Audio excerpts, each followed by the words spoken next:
This is Including You, the new series from Lead at Any Level. Including You features stories from chief diversity officers and other executives who are creating inclusive cultures in their organizations. Our goal is to show what's working in companies just like yours, to give you the tools you need to keep pushing for progress in your own workplace. We want to create belonging and opportunity for everyone, including you.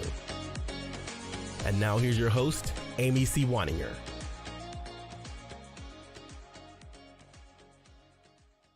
Welcome back to Including You. I'm your host, Amy C. Waninger, the Inclusion Catalyst. My guest today is Ted Weber Gola.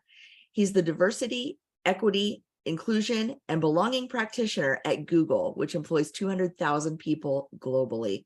Ted, welcome to the show. Hi, Amy. Thank you. Happy to be here. I am really excited to talk to you because I love talking to people in tech. My background was originally in tech.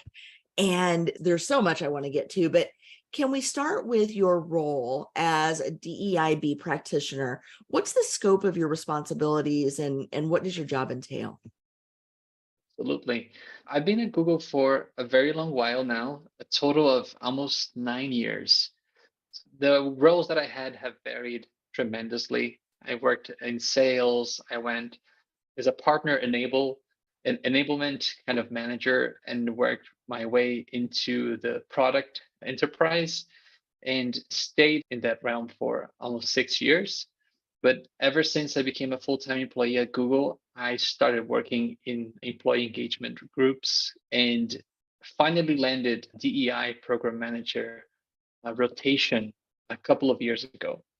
And I feel like starting from the ERGs leading into the DEI PGM roles, I started to finally see my full self at work, being able to engage fully as a thinker, a doer, and a strategist across the large organizations within Google.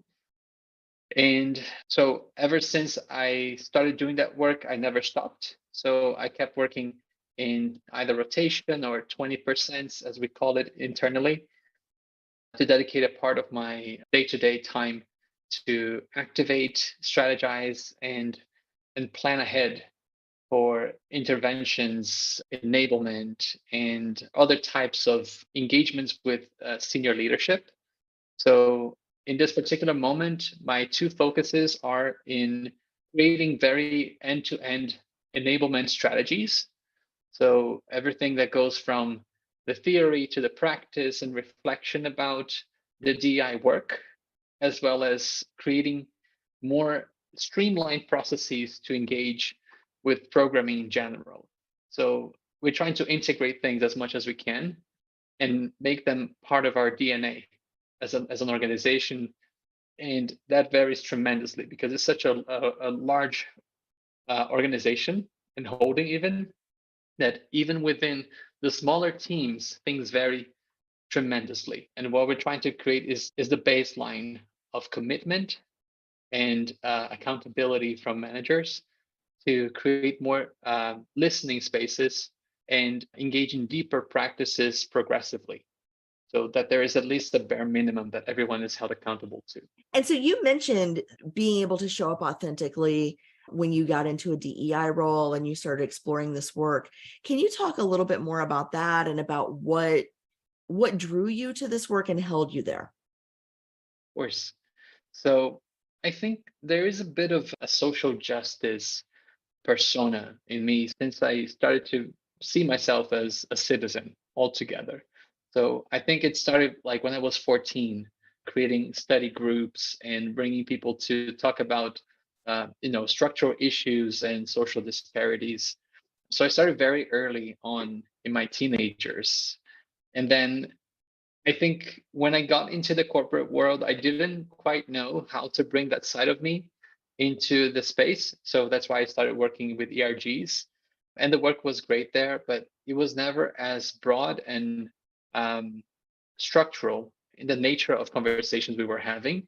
There was a lot of talks about issues that were happening more on a interpersonal basis, but I was always very curious about how to address those things from a more structural standpoint. So as soon as I heard about that was an area within the company that treated those issues more structurally, like, why am I not there? Like, why am I involved in it, contributing whatever way I can? And I guess coming from Brazil and having had an experience living abroad, I was a scholar in Hong Kong for 2 years, and then in the United States for another 4 years. I had a lot of exposure to different cultures from the global South as well as Southeast Asia. And coming into the US for the first time, I think I saw the social disparities with even more acuteness. And coming back from Brazil after that made me also realize those disparities. And coming to a specific corporate environment made that even more acute because when I started at Google, I think the efforts in Brazil in particular, I think they were very incipient. We were only gazing into the importance of combating racism. And that only became a part of our language, probably in the last 5 years or so. And it was great to see the birthplace of that movement within the corporate world. But again, I was like very into this conversation for a while. And it was great to see the two worlds collide. What's been your experience as someone who's lived in 3 countries? What's your experience of how DEIB conversations are different in different parts of the world and how they're similar? They're very different. So in my first official capacity as a DI program manager, it was a global one. And my role was to help the team basically create the structure and the programming principles to make sure that we did have global relevance in whatever initiative that we were going to lead centrally across the regions. And my first big project was to make a really strong connection with stakeholders across the different regions and ensure that we were capturing not only the sentiment but the way of thinking that was present across these different regions. Coming from the global South, I always felt there was still a very colonial logic to the way that we approached work and the way that we tried to mimic some of the standards that came especially from the US and European countries. They were always the reference of excellence, of rigor, of anything with prestige to the organization. Nonetheless, a lot of the innovation always came from some of these global South countries. So I made the best that I could to honor whatever was coming from the most remote parts of the world from a US perspective, because that's where I was at that point. And it was definitely one of my highlights in my career to be able to help create a communication plan that was going to center the experiences of people elsewhere. Because even though I was in the US for only a couple of years working in that capacity, I already felt the difference from my vantage point in how we were always centering things in the United States because everything is so big and everything is it feels so important when you're there that you all of a sudden start forgetting about the very different realities in other countries. Connecting with my colleagues from Southeast Asia, China, Singapore, South Africa was definitely the moment when I realized that there's so much exciting things happening, so many of those initiatives that were never heard of in the United States. That I guess the most important difference is in the scale of how these initiatives take in the smaller markets, smaller in terms of number of employees in them, is the connectedness and how they do things together, thinking about the market-wide implications of how they position themselves in those markets. And of course, Google is a huge brand everywhere, but in some countries like Brazil, it's the most influential brand. So whatever we do has a lot of implications in terms of the influence that we have in the market at large. And I feel like a lot of the other countries where Google has that presence, we have the same responsibility of thinking about not only what's going to be good for Google, but really what's going to be the implication of doing something that will have repercussions in the market at large. And sometimes you lose sight of that scale when you're in a more mature market where Google is one amongst a lot of other big brands. That's a really fascinating perspective. Thank you for sharing that.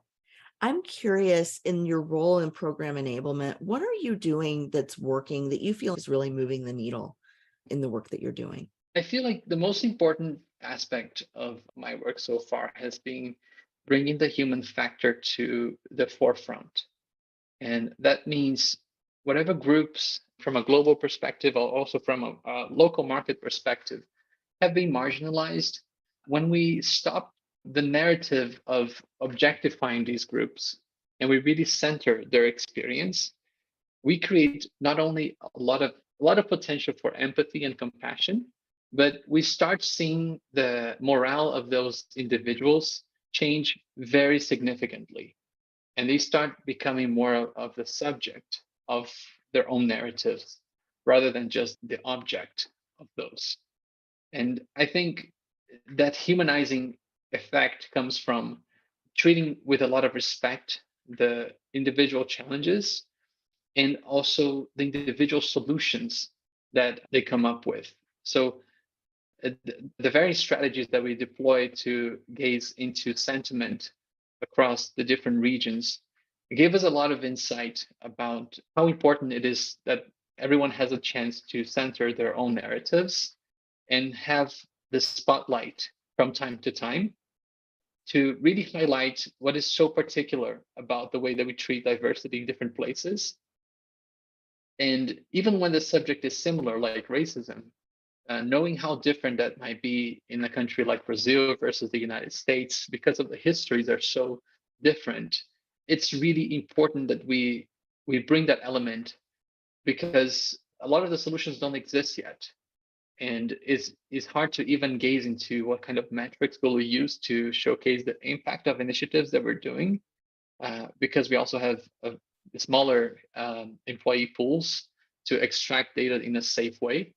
So that it's even harder to get into some of those metrics. So I still have to lean into that idea that not everything that counts can be counted in this particular moment.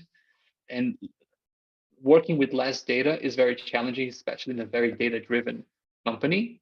But we have to use other mediums to really have that sentiment captured. So whether once like more ad hoc surveying, as well as focus groups, and even the conversations that we have at lunch with colleagues, that kind of data is so rich that it gives us a lot of insight into things that really are moving the needle, so to say, on the initiatives that we have with a more kind of market-wide approach. So with that, I think every enablement initiative, if it's tied to an element of accountability, having commitment from leaders and everyone involved in those moments to do something different in their day to day, has definitely been super powerful. And so how do you know that it's working? You've got the anecdotal data, but what are some of the results that you're seeing? I think the change in behavior is one of the most important one.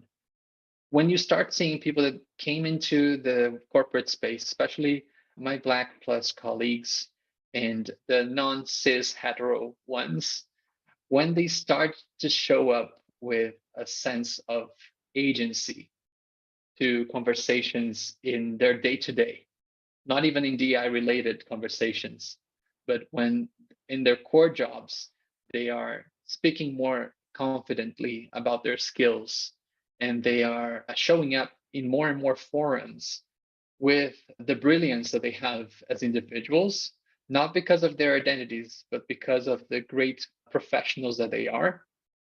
To me, that's a huge sign that they have been able to surpass the immense amount of prejudice and systemic barriers that they had to show up as their authentic selves.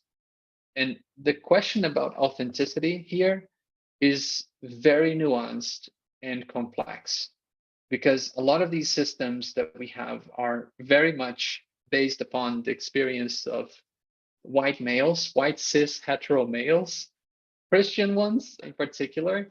So when you start seeing the presence of individuals that are not any of those, don't represent any of those identities, it's hard to even imagine what that would look like on a stage or on a center of a very important business meeting. But when you do see that and you see the difference of attitude and you see the difference of approaches and even styles be celebrated, to me, that's a huge mark of success.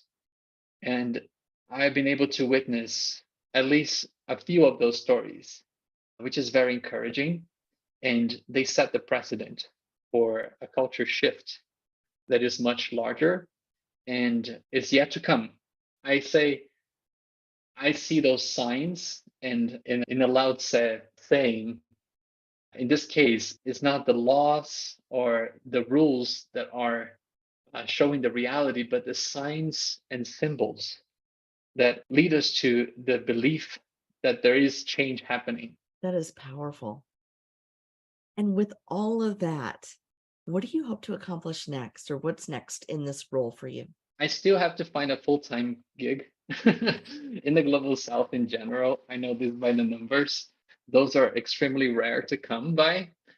So if I were to stay in the US, I would definitely probably already be in a full-time capacity. But right now, the job distribution for those central roles, they rarely come by in the global south. So I am always challenging that status quo.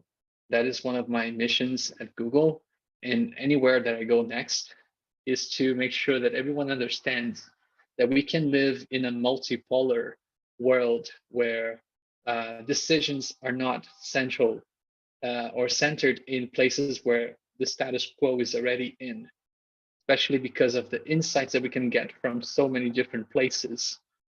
I believe in informing strategy from the global south. So I made a political decision to come back to my country of origin and be able to produce from here, to contribute from here with the theory and practice and reflection from here. And so I want to stay here because this is where all of my beloved community is. And I want to find a full-time gig to be able to extend my practice. I have a 2-year plan to be able to transition into a role like that full-time. Hopefully that comes by. But if it doesn't, I will start my own thing. It sounds like you are very well positioned for success. Ted Weber Gola, thank you so much for sharing your insights and your expertise with our audience today. I have really enjoyed learning from you. It's been a pleasure. Thank you for having me. If you've enjoyed this episode, follow Lead at Any Level on LinkedIn and YouTube. Then join us for Including You video simulcast every Thursday at noon Eastern. Including You can also be enjoyed each week as part of the Living Corporate audio podcast series, available on all major podcast platforms. Learn more at living-corporate.com. Including You is brought to you in part by Lead at Any Level, a boutique training and consulting firm improving employee engagement and retention for companies that promote from within. Lead at Any Level. Leaders can be anywhere and should be everywhere. Learn more at leadatanylevel.com. Lead at Any Level and its logo are registered trademarks of Lead at Any Level LLC. The views and opinions of guests on our show do not necessarily reflect the positions of Lead at Any Level, Living Corporate, or the sponsors of Including You. That's it for this week's edition of Including You. Be sure to like and subscribe wherever you got our podcast. And don't forget to leave us a comment or a review to help others find us as well. Be sure to join me next week when my guest will be Angel Henry from Angel